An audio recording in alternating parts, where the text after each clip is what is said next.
estaremos estudando juntos nesta noite. Marcos capítulo 15, verso 42. Nessa noite estaremos indo até o versículo 8 do capítulo 16.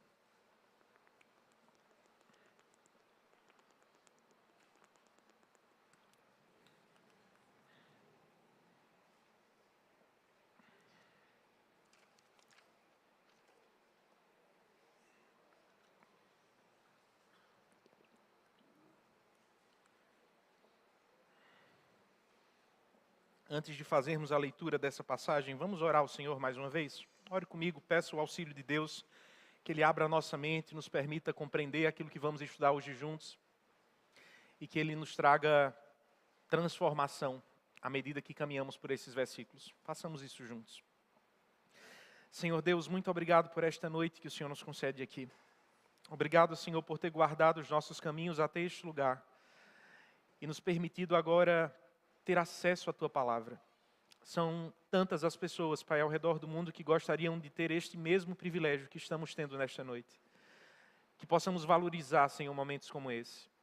Que possamos priorizar o Senhor, Deus, em meio às nossas agendas apertadas, aos nossos compromissos, às tantas oportunidades, Senhor, de entretenimento que estão à nossa volta.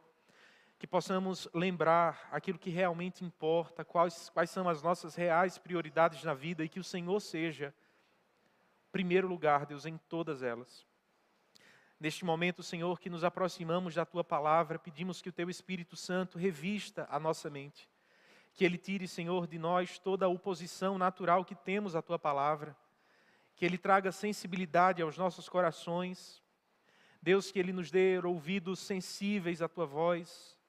E que possamos responder à Tua Palavra, Senhor, não de acordo com a carne, não de acordo com o mundo, não de acordo, Senhor, com a nossa natureza caída, mas de acordo com a Tua vontade, Senhor. Que possamos responder com fé e com arrependimento. E que, agradando-se, Senhor, das nossas vidas e para o louvor da Tua glória, o Senhor nos permita mais do que ter apenas um momento de audição, de palestra, que tenhamos neste momento um encontro contigo. Que o Senhor habite nos nossos corações, que o Senhor habite no nosso meio à medida que caminhamos com a Tua Palavra. Deus, e que caminhar contigo seja uma experiência transformadora. Que possamos responder a Tua Palavra, Senhor, não como ouvintes apáticos, frios, que escutam uma palestra qualquer, mas que possamos responder a Tua Palavra sabendo que é o Senhor que fala conosco quando a Tua Palavra é pregada com fidelidade. Portanto, Senhor, nos dá um coração responsivo àquilo que vamos ouvir. Coloca alegria, Senhor, coloca expectativa no nosso coração.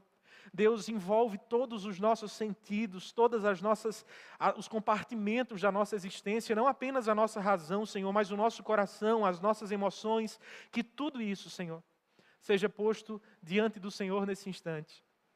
E que o Senhor aqueça o nosso coração, ilumine a nossa mente, transforme o nosso coração.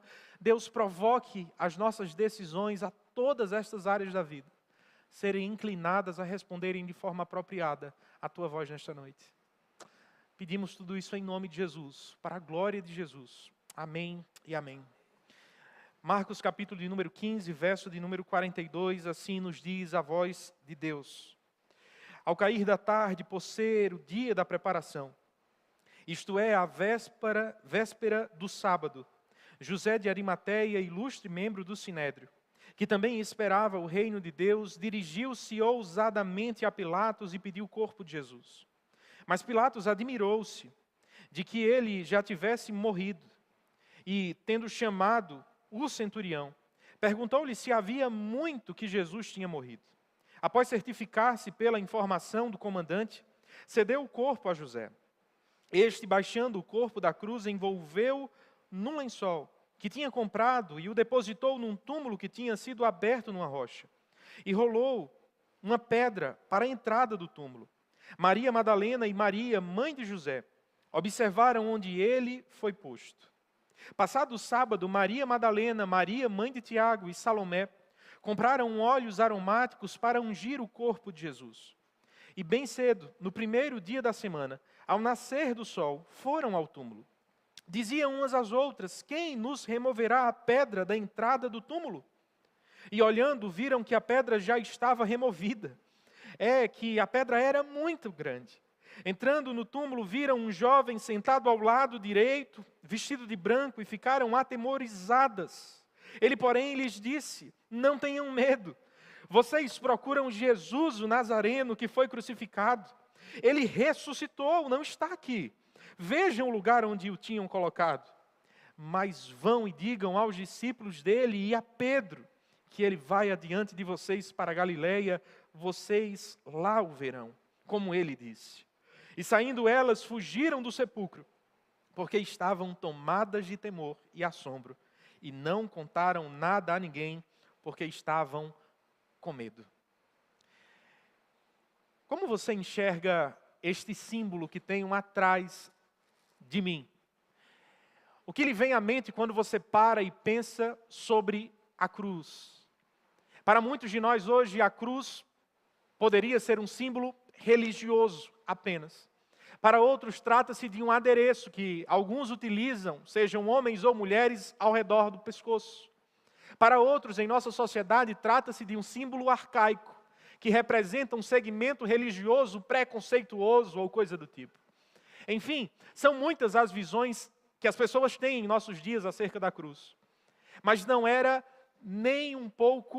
são nem um pouco parecido com a visão que os leitores do século I, que leram em primeira mão o texto que temos diante de nós, compreendiam ou tinham acerca deste madeiro.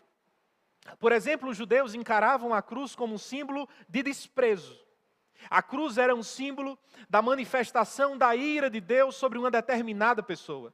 Alguém que era crucificado, elevado em um madeiro, era em si mesmo um símbolo de desgraça para todo um povo. Era o símbolo de alguém que tinha sido abandonado por Deus e também excluído da sociedade por tabela. Quando nós olhamos para os romanos, por sua vez, a cruz era um símbolo de julgamento, do pior tipo de gente possível aos olhos do império. Era este o tipo de pena que os piores criminosos daqueles dias, aqueles responsáveis, por exemplo, por montar insurreições, montins, a fim de destituir Roma e trazer de volta a liberdade aos diferentes povos, poderia receber. A cruz não era simplesmente um sinal da punição do Estado romano, como também era um instrumento pedagógico deste mesmo poder. Por pedagogia, entenda, ao crucificar determinadas pessoas ao redor do império, o que os romanos estavam fazendo era comunicar uma mensagem clara, em alto e bom som, para todos os possíveis responsáveis por levantes contra o Estado. Ao crucificar um criminoso, eles não apenas deixavam aquele homem até morrer, o que em si poderia demorar mais de um dia, poderia demorar 2 dias ou até 7 dias em casos extremos, como também após a morte deste criminoso. O corpo geralmente era deixado naquele lugar, a fim de que todas as pessoas que passassem nas ruas, ou que se aliassem àquele tipo de pensamento que levou o criminoso à cruz, fossem rapidamente demovidos da ideia. Historiadores contam que os corpos dos apenados poderiam permanecer na cruz durante dias. Os urubus sentavam em cima, os corpos começavam a apodrecer e os pedaços dos criminosos passavam a cair pelo chão. Roma foi tão bem sucedida em sua estratégia que, exceto Jesus, por uma razão que vamos estudar nesta noite, nós não nos recordamos de nenhum outro crucificado ao longo de toda a história. Ou você se recorda? Era exatamente isso que Cristo haveria de desfrutar se o rito natural da crucificação fosse levado até o fim. Depois de morto, e depois de achar-se em pedaço, desfigurado, e ter os seus pedaços ao chão, frequentemente o que os romanos faziam era pegar aqueles corpos e lançar no Guiena, ou no Vale de Inom, que era um lugar onde, para além dos muros de Jerusalém, os corpos dos crucificados, animais mortos e todo tipo de lixo e carnificina era lançado a fim de ser queimado de forma ininterrupta. Jesus utilizou a expressão para se referir ao inferno. O Vale de Inom ou Guiena era uma bela ilustração daquilo que será o lugar onde o fogo não apaga, onde jamais há descanso, onde há eterno sofrimento. Bem, irmãos, é nesta página da história que estamos, até que o nome de um homem chamado José, habitante de uma cidade pequena conhecida como Arimateia, surge em cena. Com o versículo 42, Marcos apresenta José, da cidade de Arimateia, nos dizendo que ao cair da tarde, ou seja, depois das 3 horas, corpo a José. Após isso, o texto nos informa que baixando o corpo da cruz, verso 46, ele o envolveu em um lençol que tinha comprado e depositou o corpo num túmulo que tinha sido aberto numa rocha e rolou uma pequena pedra para a entrada do túmulo. Este homem se identificou com Jesus. Este homem pagou um preço a fim de honrar a Jesus Cristo. Os outros evangelistas nos dão mais detalhes acerca disso. Nicodemos também estava envolvido no processo. Ele tratou de ungir o corpo de Cristo, de preparar o corpo de Cristo. Ele comprou um lugar novo, uma caverna.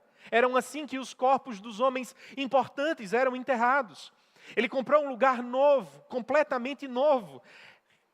Uma caverna grande o suficiente para que alguém pudesse ficar em pé.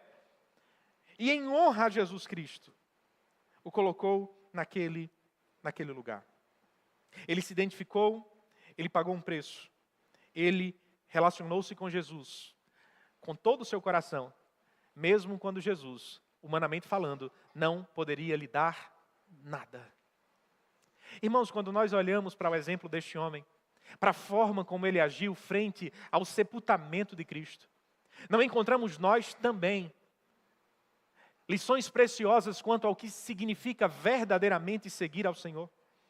Quanto ao tipo de relacionamento que Deus espera que tenhamos com o seu Filho. Note comigo as marcas que podem ser percebidas na vida de José. Note comigo que este homem assume corajosamente a sua identidade como cristão. Seguir a Jesus inevitavelmente significa isso, significa agir com coragem frente ao chamado do discipulado. Não é possível permanecermos eternamente nas sombras do anonimato, escondendo a nossa verdadeira identidade. Se somos reais seguidores de Cristo, uma hora ou outra, precisamos sair das sombras e mostrar a nossa verdadeira identidade e agir como verdadeiros discípulos. Esse homem errou por boa parte de sua vida. Ele não se identificou publicamente quando Cristo estava vivo, mas eis José agora, arriscando toda a proteção que tinha, arriscando todo o prestígio que possuía, a fim de identificar-se com seu Salvador. Talvez você se identifique com José, porque quem sabe em alguma parte da sua vida, ou quem sabe exatamente agora, você ainda permanece nas sombras do anonimato, abraçando a fé em Cristo, mas não se identificando como tal, não identificando-se como verdadeiro discípulo, não abrindo o peito e não abrindo a sua identidade publicamente, a fim de dizer, sim, eu creio nele, sim, eu pertenço a Jesus, sim, ele é o meu Salvador, sim, ele é o Senhor da minha família, sim, eu sigo seus princípios, sim, eu acredito nele, não vou abrir mão daquilo que acredito. Mas lembre-se que o mesmo que aconteceu com José, precisa também acontecer comigo e precisa acontecer com você. Mesmo que você tenha errado em alguns momentos da sua caminhada ou por algum tempo, inevitavelmente, se você é um verdadeiro discípulo, Jesus o chama para fora, para declarar a sua fé, para partilhar aquilo que você crê, para dar razão da esperança que habita no seu coração. Será que temos feito isso, irmãos? Em segundo lugar, quando olhamos para este homem, percebemos que seguir de fato a Jesus significa adotar uma postura de alguém que paga um alto preço. É isso que ele faz de formas diferentes. Ele o faz quando abre mão dos prestígios, a fim de assumir a Cristo. E ele faz quando age com generosidade para com o seu Senhor. Provavelmente ele não sabia disso, mas a generosidade para com que demonstrou para com Jesus estava exatamente cumprindo uma promessa messiânica de Isaías capítulo 53. Até aqui nós percebemos Jesus descendo cada vez mais. Aquilo que chamamos do processo de humilhação de Jesus, do seu auto-esvaziamento. Ele viveu entre nós, não tinha um lugar para reclinar a cabeça, sofreu, foi chicoteado, teve a sua face desfigurada, teve o seu corpo moído. Por fim, ele vai em direção à cruz do Calvário e sofre como um criminoso no meio de 2 ladrões. Mas é nesse instante que a chave vira. É nesse instante que ele deixa o seu momento de mais profunda humilhação e passa a ascender em direção à sua exaltação, em direção à sua glorificação, em direção ao seu estado de profunda, de pública, de notória realeza. Ele morreu como um criminoso, mas foi sepultado como um rei. Nicodemos e Barnabé e José o vestem com linho, com roupa fina, com pano puro, típico da mais alta realeza. Pagam um alto preço a fim de ungir o seu corpo. Eles não poderiam trazer Jesus de volta à vida através dessas coisas, mas ainda assim eles honraram a Cristo até o fim. Irmãos, nós temos pagado algum preço, ou nós temos demonstrado algum tipo de generosidade através de diferentes formas para com o nosso Senhor. A sua vida expõe generosidade na obra de Deus, por exemplo. Nós não podemos ungir o corpo de Cristo. Nós não podemos vestir o seu corpo com linho fino. Mas nós podemos honrar o seu corpo. E o seu corpo é a igreja. Ele é o cabeça do corpo e a igreja, e o corpo é a igreja, a comunidade de discípulos que estão espalhados ao redor de todo mundo. Se não podemos mais ser generosos com Cristo como estes homens foram, certamente o podemos, à medida que o somos, para com cada um dos discípulos dele que estão à nossa volta. É triste ver como frequentemente uma das marcas do povo de Deus, destes que são banhados, que são imersos em tamanha generosidade, não é generosidade, mas mesquinhez. Sabe uma coisa completamente incoerente? Cristãos mesquinhos, cristãos fechados em si mesmos, cristãos voltados para si mesmos. Isso é uma incoerência, é uma contradição de termos. Se nós temos um Senhor que voluntariamente entregou tudo de si, como podemos voltar-nos para nós mesmos tanto e apenas? Esse homem nos ensina que seguir de fato a Jesus significa agir com generosidade, significa assumir um alto preço a fim de honrar a Cristo. Em terceiro lugar, note, seguir a Jesus de fato significa relacionar-se com Ele de uma forma não utilitária. Você percebe ao longo dos evangelhos, assim como eu posso perceber, que Jesus esteve o tempo inteiro cercado por muitas pessoas. As multidões o acompanhavam. Quando ele chegou em Jerusalém, as pessoas colocavam palmas, colocavam folhas, a fim de que ele pudesse passar por cima. Ele esteve cercado por verdadeiras multidões. No Sermão do Monte haviam milhares de pessoas. Em outros momentos, nos seus grandes sermões, nas suas grandes orações públicas, existiam multidões desejosas de ouvir as suas palavras, de testemunhar os seus milagres. Elas esperavam milagres, esperavam sinais, esperavam curas, esperavam multiplicação de pães e peixes. Este homem aproxima-se de Cristo, e um Cristo que não pode multiplicar peixes, não pode prover pães, não pode curar fisicamente ninguém, porque ele mesmo está morto. Mas ainda assim, ele entrega tudo de si, ele se coloca em risco, sacrificialmente, se relaciona com Cristo, paga um alto preço. José nos ensina que a única forma de nos relacionarmos com Cristo, de forma verdadeira, profunda, real, é quando deixamos de entendê-lo como um meio e passamos a encará-lo como um fim, irmãos. Essa é uma pergunta que precisamos nos responder. Enxergamos a Jesus como um fim das nossas orações, por exemplo? Quando você ora, por que ora? Você ora porque deseja receber a sua bênção? Ou você ora porque a sua bênção é conversar com Ele? Quando você serve porque deseja receber alguma recompensa com isso? Algum cumprimento, algum reconhecimento, alguma aprovação humana? Alguma posição de prestígio? Ou você o faz porque entende que a bênção de servir a Jesus é o próprio Jesus? É a honra do próprio Senhor Jesus. Lendo uma biografia de uma missionária chamada Ellen Roosevelt, não sei ao certo a pronúncia, que serviu ao longo de alguns anos na República do Congo, frente a um cenário de grande perseguição. Essa mulher recebeu uma exortação de um dos missionários que lá estava. O missionário, aproximando-se dela, disse: o grande problema de missionários, Ellen, é que os missionários, eles não querem só Jesus. Eles querem Jesus mais alguma coisa. Eles querem Jesus mais a aprovação das pessoas. Eles querem Jesus mais o reconhecimento pelo trabalho. Eles querem Jesus mais aquela palavra que, se eu sair daqui, como é que a obra vai ficar sem a sua presença? Vai ficar sem a minha influência? Eles não querem só Jesus. Por vezes nós nos relacionamos com Cristo de uma forma semelhante. Nós não queremos só Jesus, irmãos. Nós queremos a Jesus mais alguma coisa. E quando nós queremos a Jesus mais alguma coisa, nós mostramos que nós não entendemos de fato quem Jesus é. Porque se entendermos quem Jesus é, entendemos que ter a Jesus é ter tudo. Que estar com Jesus é estar com tudo que precisamos.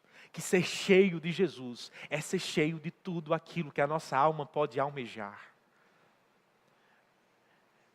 A vida deste homem ilustra o tipo de relacionamento que nós temos tido com Deus, com Cristo. Pois bem,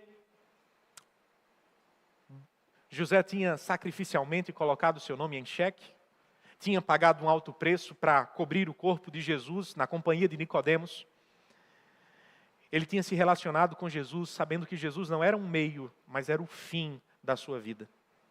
Mas o fato é, assim como todos os outros crucificados que vieram antes e depois de Jesus, a essa altura, naquele sábado, Jesus ainda estava morto. Pedro ainda estava com medo e com vergonha.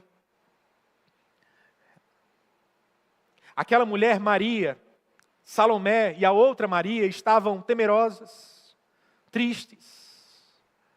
E é justamente com este sentimento, tomando os versos e tomando o coração daquelas pessoas, que o verso 1 do capítulo 16 se inicia com as seguintes palavras.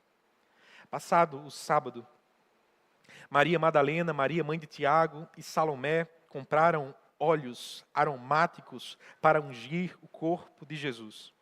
E bem cedo, no primeiro dia da semana, ao nascer do sol, foram ao túmulo. Diziam umas às outras: quem nos removerá a pedra da entrada do túmulo?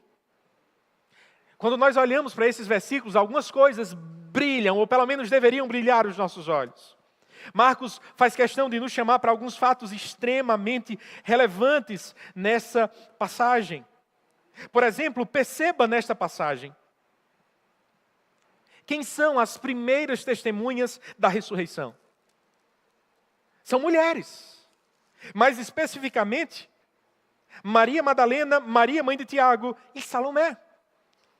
Talvez para a maioria de nós que aqui estamos, essa informação pareça um tanto: tá, pastor, mas e daí? São mulheres. Poderiam ser homens, poderiam ser crianças. O que isso importa?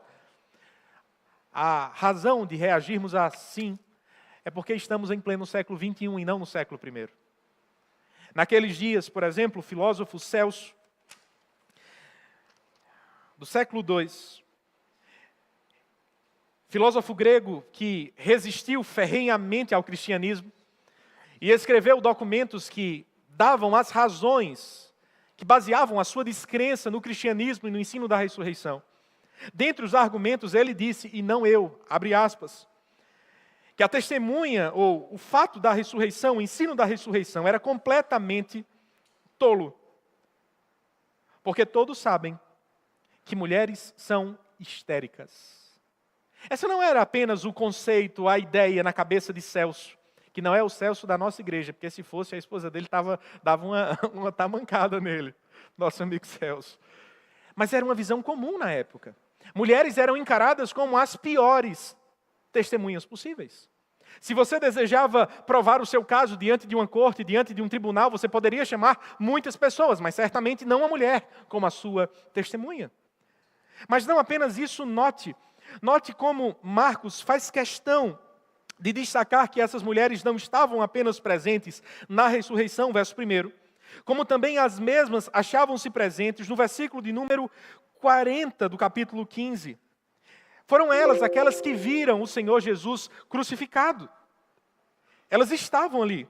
Ou ainda, eram as mesmas, verso 47 do capítulo 15. Maria Madalena, Maria, mãe de José, observaram onde ele foi posto. Aquelas que viram a sua crucificação, aquelas que viram o lugar onde ele foi sepultado. E agora, as mesmas que testemunharam a sua ressurreição eram mulheres. Por que isso é importante? Porque isso nos ensina que o texto de Marcos não é um texto do tipo historinha de faz de conta. Não é um texto do tipo propagandista. Marcos, se fosse querer montar uma história, criar uma história sobre a ressurreição, inventar um fato que nunca existiu, ele poderia ter falado que Pedro tinha ido ao encontro de Jesus, isso traria glória a Pedro. Ele negou, mas agora se arrependeu e foi o primeiro a testemunhar de Jesus. Ele é um homem firme, um homem convicto da sua fé. Os discípulos fizeram isso. Eles acreditaram nas palavras de Jesus, nunca tiveram dúvidas. Mas não é o que encontramos aqui. Logo, ao demonstrar as piores testemunhas possíveis, nós chegamos à única conclusão possível. De fato, esse texto relata aquilo que aconteceu. De fato, foi assim que a história se desenvolveu. Aquelas mulheres foram as primeiras testemunhas. Trata-se de um texto histórico e não de faz de conta. Uma segunda observação importante que podemos aprender a partir desse texto e que nos chama a atenção é a resposta que elas deram ao fato, ao domingo. Irmãos, em nenhum momento nós encontramos o autor sagrado dizendo que elas estavam pensando em como encontrariam Jesus vivo em pé. Não é interessante isso? Ou triste? Elas não estavam confabulando, não estavam pensando umas com as outras, conversando. Será que ele estará em pé, sentado? Quais serão as primeiras palavras que nos dirá? Elas simplesmente não pensam na possibilidade da ressurreição, elas não acreditavam nisso. Prova disso é que elas estão levando óleo para ungir o corpo. Elas esperavam encontrar um morto, não um homem ressurreto. Isso nos choca, isso nos chama a atenção, isso reforça o fato de que o texto de Marcos não é um texto de historinha de faz de conta, não é uma narrativa propagandista, mas um texto histórico com confiabilidade. Porque Jesus havia pelo menos dito 3 vezes, Marcos capítulo 8, Marcos capítulo 9 e Marcos capítulo 10, eis que morrerei. É necessário que eu vá, que morra, que seja entregue diante dos homens, mas eu ressuscitarei ao 3º dia. E ainda assim, elas não pensaram, ainda assim elas não creram, ainda assim elas não acreditaram. Aquelas mulheres tinham muito amor no coração, elas desejavam honrar o seu Senhor, mas elas cederam frente às pressões que rodeavam o seu coração. Elas esqueceram das promessas de Deus. Quando eu olho para essas mulheres, eu consigo me identificar com elas. Eu espero que você também. Frequentemente, diante das pressões que nos rodeiam, é tão fácil, queridos, esquecermos das promessas que Deus tem para as nossas vidas. Esquecermos que Ele cumpre aquilo que diz. Esquecermos que Ele não é homem para que minta. Esquecermos que todas as coisas no céu e na terra, tudo que conhecemos e desconhecemos, tudo isso pode passar, mas nenhuma de suas palavras haverá de passar. Tão frequentemente cedemos, como estas mulheres cederam frente às pressões, frente ao sofrimento, frente à reviravolta que a vida lhes apresentou. Aproximando-se do túmulo, elas têm algumas surpresas. A primeira surpresa é que a pedra estava rolada, a pedra tinha sido rolada, o sepulcro estava aberto. A segunda surpresa é que elas não encontraram Jesus morto, mas acharam um anjo. Na verdade, eram 2 anjos. Mateus apresenta este segundo anjo, mas Marcos, como autor mais direto, mais seco, indo direto ao ponto, ele destaca apenas um portador da notícia. E a terceira surpresa, Jesus tinha ressuscitado. A mensagem do anjo não era: velem o morto, unjam o morto, mas sim, ele não está mais aqui. Ele ressuscitou. Vejam o lugar onde o tinham colocado. Curiosamente, o mesmo afirma aquelas mulheres que elas deveriam entregar uma mensagem aos discípulos. Vão e digam aos discípulos dele, a Pedro, que ele vai adiante de vocês para a Galileia, lá vocês o verão, como ele disse. Isso não choca o seu coração? O meu, sim. Como isso soa estranho, como isso soa ilógico, fora dos nossos padrões. Esses homens haviam negado a Jesus, haviam traído a Cristo, mas ainda assim, em suas primeiras palavras, comunicadas pelo anjo como emissário de Deus, ele não diz que eles deveriam ser desprezados, rejeitados, pelo contrário, eles ainda são chamados de discípulos. E Pedro ainda está dentro do grupo. Jesus não desistiu dos seus. Jesus não desiste dos seus. Jesus não desiste de nós, mesmo quando nós o negamos, mesmo quando nós o traímos, mesmo quando nós naufragamos, mesmo quando nós duvidamos, mesmo quando nós pecamos. Diga aos discípulos e diga a Pedro. E então essas mulheres fogem do sepulcro, inicialmente atormentadas, com medo, temerosas. Afinal de contas, quem não estaria? Se eu e você podemos ficar com medo de um cachorro que encontramos de forma inesperada na rua, o que dirá de um anjo, gente? Isaías disse: ai de mim. Depois de ver o Senhor assentado e os anjos que estavam ao seu entorno, João caiu. Aquelas mulheres só ficaram atemorizadas. O que nós podemos aprender através deste relato, irmãos? O que a ressurreição nos ensina? Essa é a grande pergunta que precisamos nos fazer diante desse texto.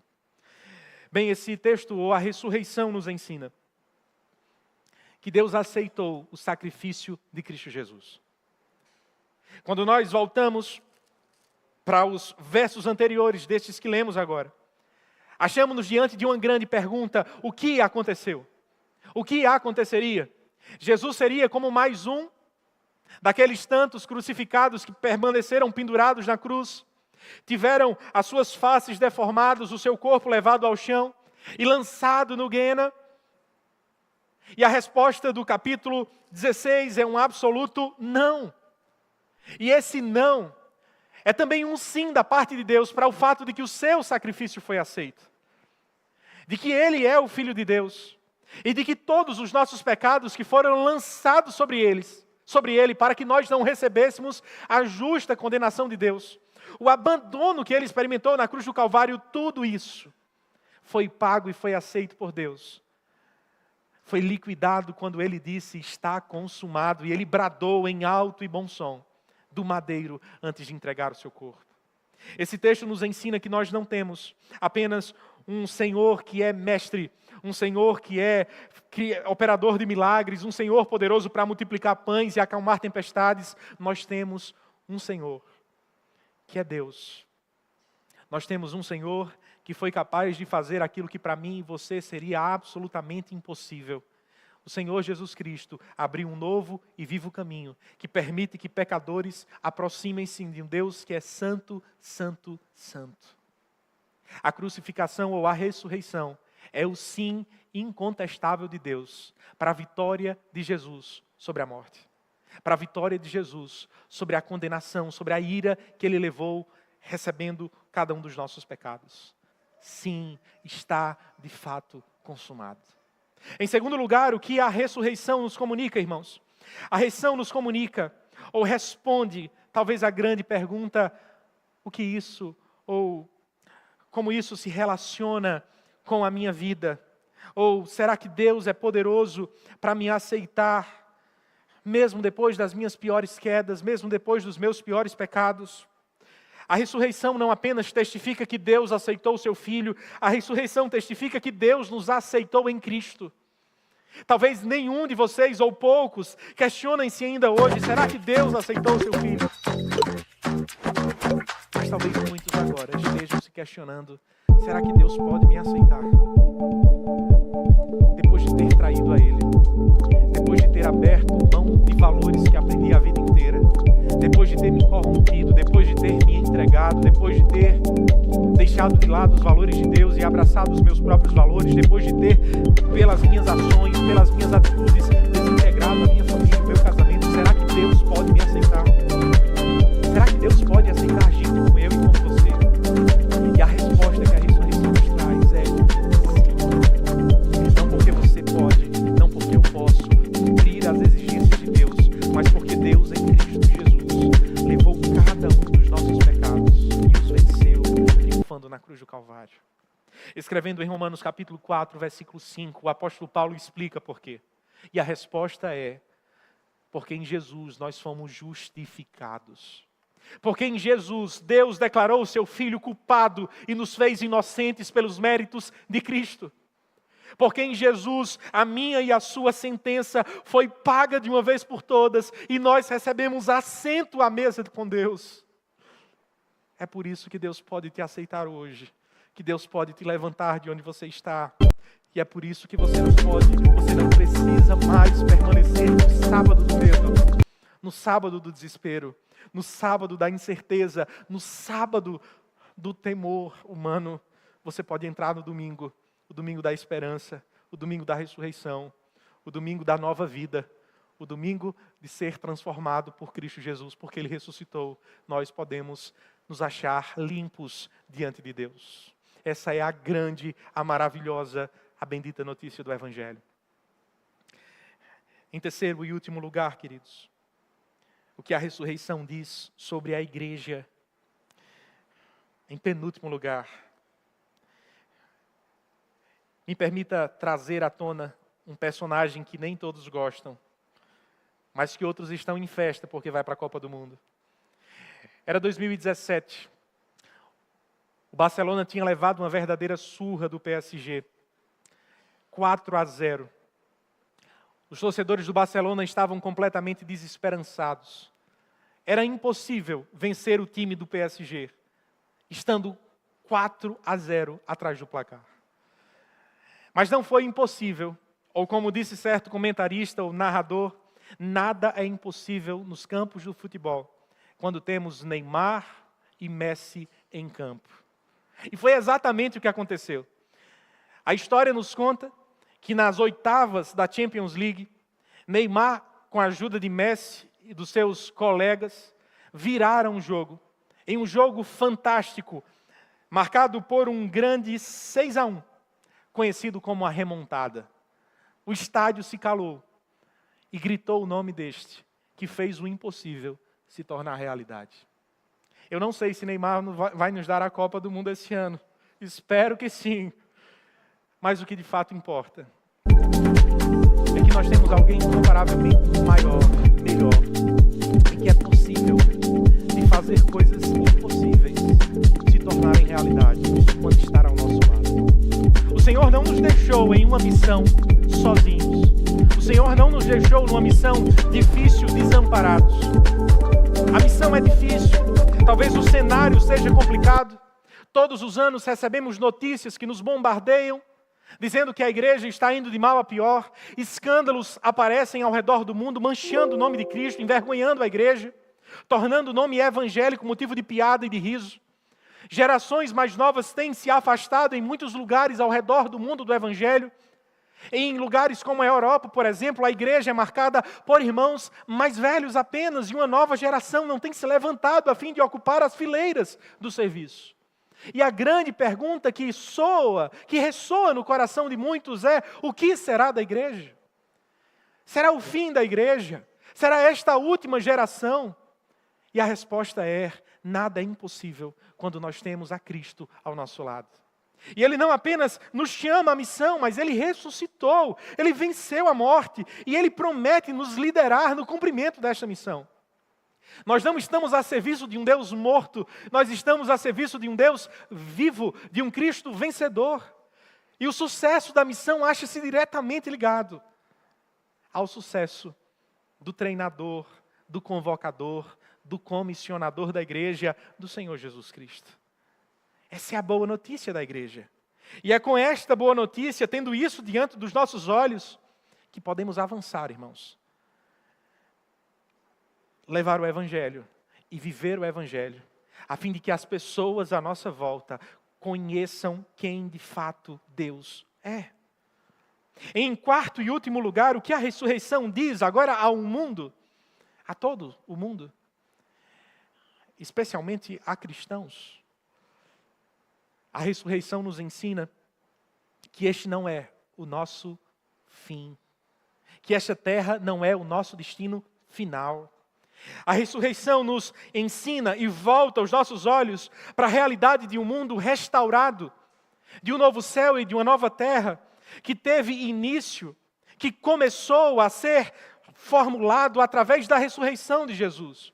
Jesus inaugura, Jesus é a primeira parte, a primeira porção de um mundo completamente restaurado. Um mundo onde não haverá dor, um mundo onde não haverá sofrimento, um mundo onde não haverá pecado. Um mundo onde os nossos corpos corrompidos, sujeitos às doenças, a enfermidades, que nos fazem chorar, que nos fazem nos desesperar, que nos dão a experiência de recebermos diagnósticos dos piores possíveis, tudo isso ficará para trás. Porque Jesus Cristo ressuscitou, nós podemos ter a certeza de que um dia ressuscitaremos nós também com Ele. E de que a criação que hoje geme, aguardando a revelação dos filhos de Deus, um dia parará de gemer. Porque este céu que conhecemos ficará para trás, esta terra que conhecemos também, todas as coisas serão restauradas e nós estaremos eternamente com Ele. Irmãos, é estranho escutarmos essa notícia e permanecermos apáticos, com o semblante fechado.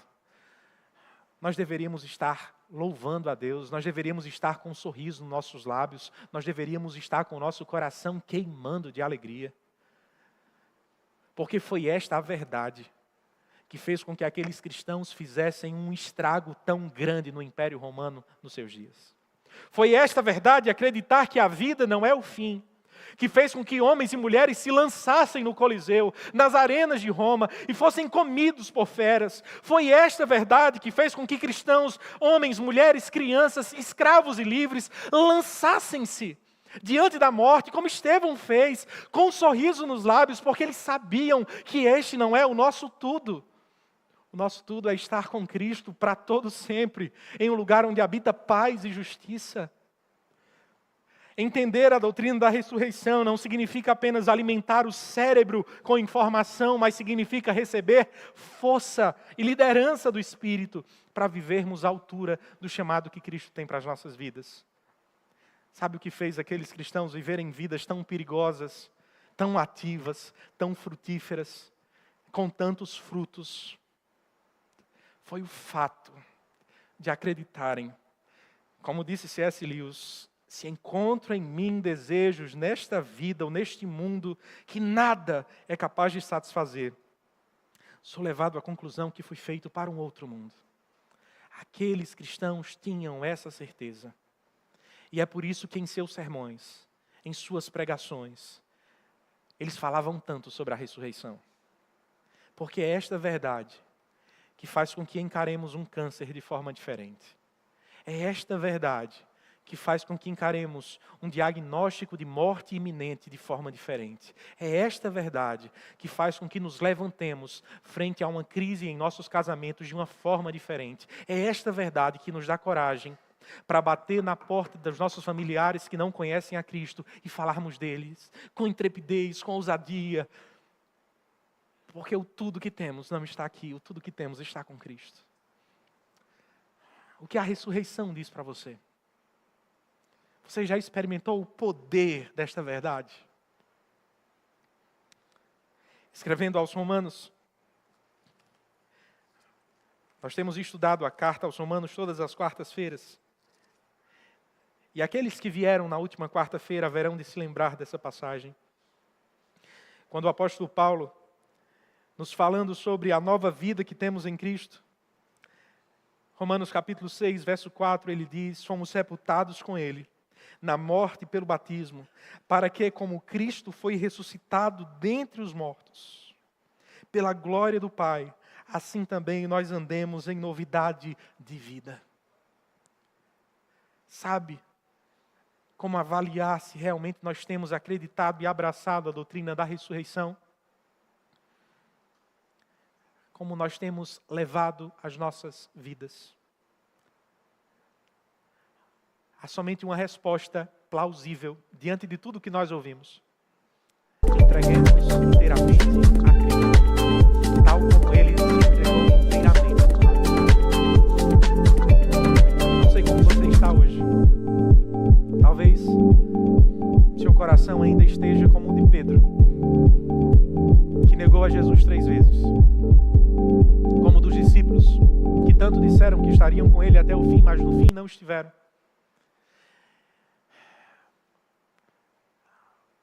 Para gente como eu e para gente como você é uma boa notícia. O Senhor não desiste de nós. E porque não desiste de nós, hoje pode ser o dia da minha e da sua restauração. Vamos buscar ao Senhor, derramar o nosso coração diante da sua presença. Eu te convido a ficar em pé. Façamos isso através de uma canção. Louve a Deus com todo o seu coração. Que esta canção seja a expressão da sua gratidão pelo Cristo que venceu, que ressuscitou para a nossa justificação. Enquanto os irmãos se preparam, feche os seus olhos, busque ao seu Deus, oremos ao Senhor.